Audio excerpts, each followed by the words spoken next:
Greetings, my V family all over the world. This is your Chief. Welcome to week 51.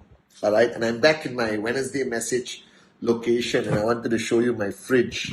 Now it's with alphabets for my sons to learn. No more the travel magnets, because they will remove it and destroy it. Okay, guys, so this is your Chief at freaking 4 a.m. in the morning on Wednesday. Just finished an amazing call with some of our amazing V ambassadors.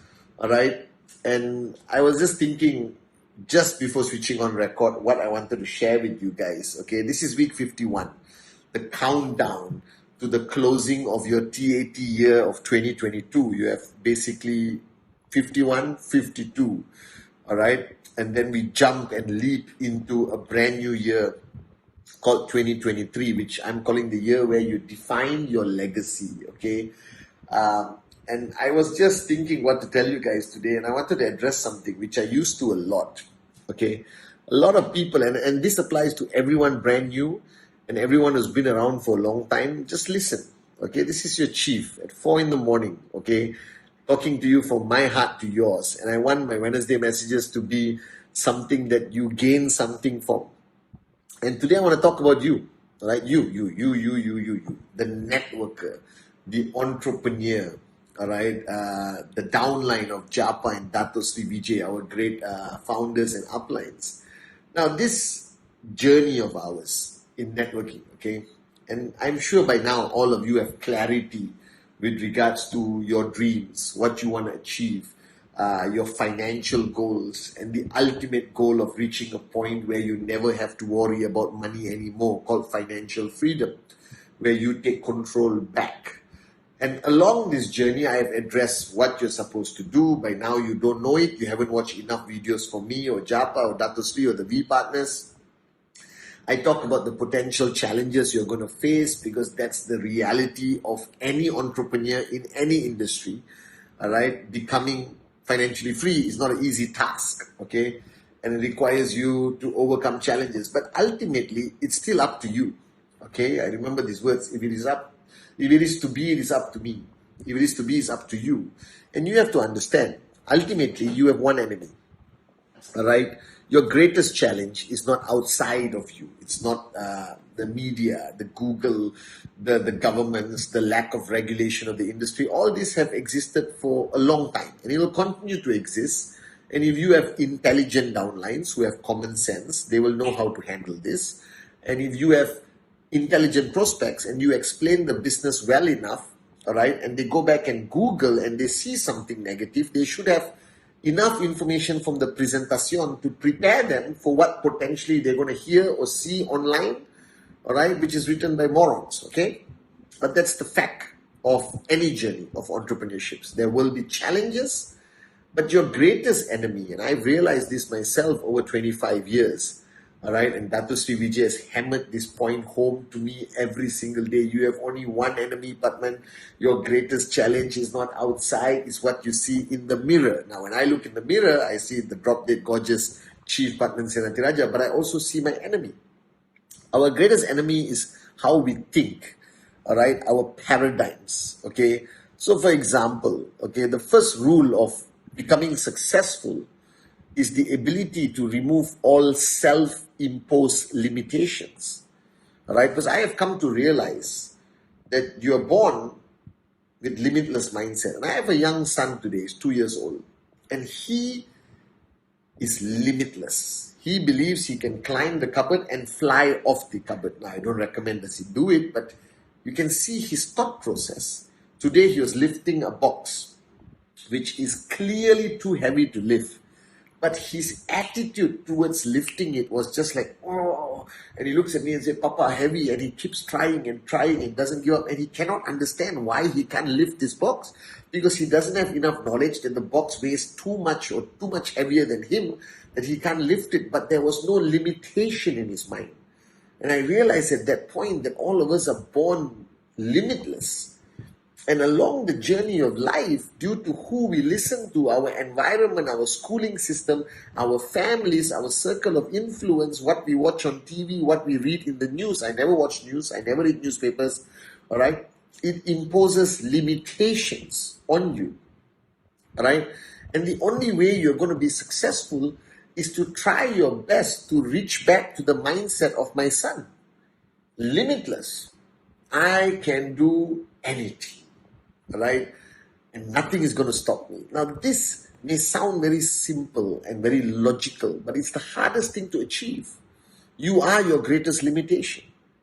Right? And that's why I said a few Wednesday messages ago, it's not about learning new things, it's about unlearning. It's about creating paradigm shifts that take you back to the original version of yourself, that you believe that you're going to max out, that you believe that you're going to sign up directs, that you believe that you can open up markets, that you believe that you can help your downlines achieve success. But that belief must be so pure, so unadulterated, so powerful that you think you can lift anything. And that requires you to remove the limitations that you have imposed on yourself due to the weakness of your mind, the wrong power of association, the wrong education system, being overexposed to negative people, all right, and empowering the morons in your life to influence the way you think. This is a fundamental problem, all right? So let me remind you again, like 2022, my mantra was born to fly. And I'll remind you why I chose that mantra of born to fly, because I truly believe that if you go back to the original state of your creation, your mind has no limits. Therefore, you can do anything in qnet. You can achieve anything in qnet.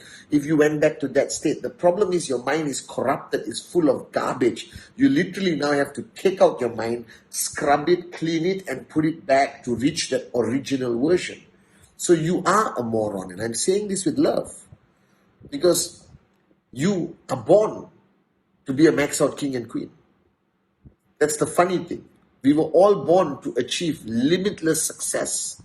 We were all born to do anything we possibly could imagine. But along the journey of life, you gave away that power. And if you want to succeed in qnet, you want to be one of these great ones that go on stage, you want to make Dato Sri Vijay and Japadas Bismarck, our great founders, invite you on stage one day as a V Council, AVP, V Partner, Max Out King or Queen. Get that power back. And this requires you, contrary to popular belief, to stop listening so much. Because you think you're strong and you think you are positive-minded and you watch a lot of videos, I'm sure. But what you hear, right, drastically sucks out the power that you were born with. All right, especially if you listen to negative people, if you are in the wrong power of association. I don't hang around any negative person. I don't go for any event or function that is going to take my limitless power away.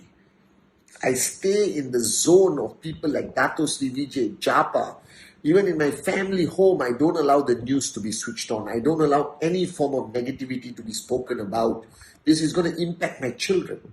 My children only hear that their potential is limitless. They can do whatever they want. I try my best not to stop him unless he's doing something crazy, dangerous. But I explain to him that if you do it carefully, do it. So you have given away that power. You are your greatest enemy. All right? So if you truly, if a baby or my son could become an IR, which he will become when he's 18, all right, or younger, right? If my son could become an IR now at 2 years old, and I tell him, max out, nothing is going to stop him. He's not going to listen to anyone. He's not going to allow any form of negativity to hold him back. He is truly in the stage of life today where we all were, that he believes he can fly with absolute certainty, guys. And that's all you need to bring back. So week 51, stop listening to the world. Shut off everything. All right? Unlearn all the bull sugar that has contaminated your mind. And remember the fundamental truth. You were born with limitless potential. That qnet is not rocket science. You don't have to be an intellect. You don't have to have a PhD to understand 3000 BB on the left, 3000 BB on the right. You just have to approach people and talk to them and do the presentation with that limitless belief and attitude and fire in your eyes, and they're going to sign up. So don't use everything around you as an excuse for your lack of success. Your greatest enemy is yourself. All right? That you have become no longer limitless, you have become limited by choice, subconsciously. You have given your limitless power away. And week 51, you should pull it back with a firm belief system. And the second point I want to address on my Wednesday message, week 51, is the fact that you're not doing the work. See, a lot of people feel that they're working hard, but you're not. All right? You see, working hard, there is a definition of working hard in entrepreneurship compared to your job, compared to your fatherhood, motherhood, and all that. That's a different working hard. That's out of some level of necessity. You're forced to. You don't work hard at your job, you don't get a salary. You don't work hard as a mother or father, your children are going to be messed up, I guess, right? So there is some level of working hard that you think you're working hard, but it doesn't make a darn difference in your life. Now, entrepreneurship, working hard, is a conscious decision and effort.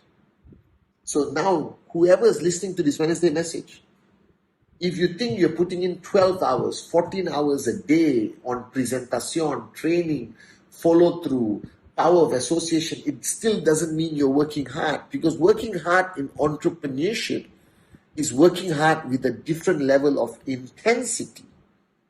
It is no longer just to work hard. It is to work hard out of a desire, that it gives you a high, that you feel guilty that you don't work hard, that you never want to take a break, that you're afraid to switch off. That kind of working hard. The working hard that Dato Sri Vijay has instilled in me.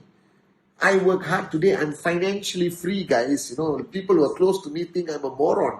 I should be on a beach drinking mango juice with Japa and Dato Sri Vijay. But I'm still working harder than you. This is where there is a problem. When your financially free upline is working harder than you, then you haven't understood what it means to work hard as an entrepreneur. See, an entrepreneur works hard with an intensity. It is almost like oxygen. That if I am not doing something towards my financial success in qnet, into creating successful downlines and leaders and developing leaders and helping people, I feel an immense guilt. I feel like I've wasted my day, my life, my hour, my minute.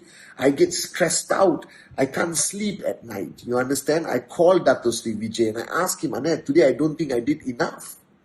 Now, the moronic thing is, I've been doing this for 24 years and I'm still working harder than you. All right? I'm not saying this out of arrogance. I'm saying this that my version of work hard is an emotional, intense, crazy, fanatic, psychotic level, to a point that it upsets people around me. That you lose your social logic. That you work hard to a fanatic level. That if you are married, guys, all right, then you should always be fighting with your spouse because you're working too hard. My only debate or fight with my life partner, my soulmate, is not because I'm a useless moron husband, whatever. No. Only argument, you're working too hard, you're working too hard, you're working too hard. And that's our only disagreement in our journey together. Besides that, I'm a perfect guy. Right? So, and every time we have that argument, I don't feel guilty. I reaffirm that I'm doing something right. Because if the person closest to you, the most honest person in your life, tells you you're working too hard, then you're doing the right thing. So week 51, I don't know how to say this. I want to say it with just simplicity. Work hard, by my definition. Work hard by Japa and Dato Sri Vijay's definition. Work hard that it creates a ripple of intensity in your home, in people around you, that people think you are crazy, you are psychotic, you are fanatic, that you don't have a life except qnet. That's a good sign. You must work hard to a point that people around you are afraid to talk to you. You must work hard to a point that you forget to eat, that you forget things that normal people have time to do. I forget lunch, dinner, right? I forget to go to the bathroom sometimes. I know it's not healthy, but I just forget because I get immersed in what I do to a fanatic level that it creates discomfort in people around me. It makes my friends feel guilty who are not even in the network. All right, and my son sees this every single day, how hard I work, and I want him to learn by leadership, by example. So week 51, cut the bull sugar.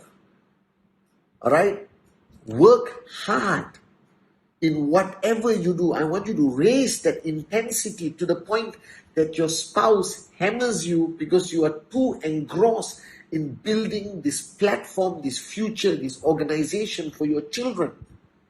Work hard. Work like a maniac for the next 3 to 5 years until you love it, until you feel guilty when you're sitting down on the sofa with nothing to do, until you just feel that you have to talk to somebody, call a downline, send a video, whatever. Work hard. That's the only freaking answer, guys. There's no shortcut. Work hard with a fanatic intensity, craziness, psychotic behavior until people say, I have to send you to the mental hospital. So when your loved ones do an intervention and say they have to send you to the mental hospital, that's when you know you're working hard. Are you guys with me? Right? So reprogram your mind, bring back the power of limitless belief, the way you were born, and work bloody freaking hard this week and next week. That's all I want you to do. Alright guys, week 51, raise the bar higher. Week 52, let's create a record for Japa and Dato Sri Vijay. I love you guys. I'll see you on my Instagram live. Merry Christmas to everyone celebrating Christmas, but don't switch off. Alright, remember what I said in my Instagram live. I love you, I love you, I love you, I love you. Merry Christmas. Hug the kids from Uncle Chief. Convey my love and respect to your parents. Alright, but don't switch off. And this week, work freaking hard. Okay?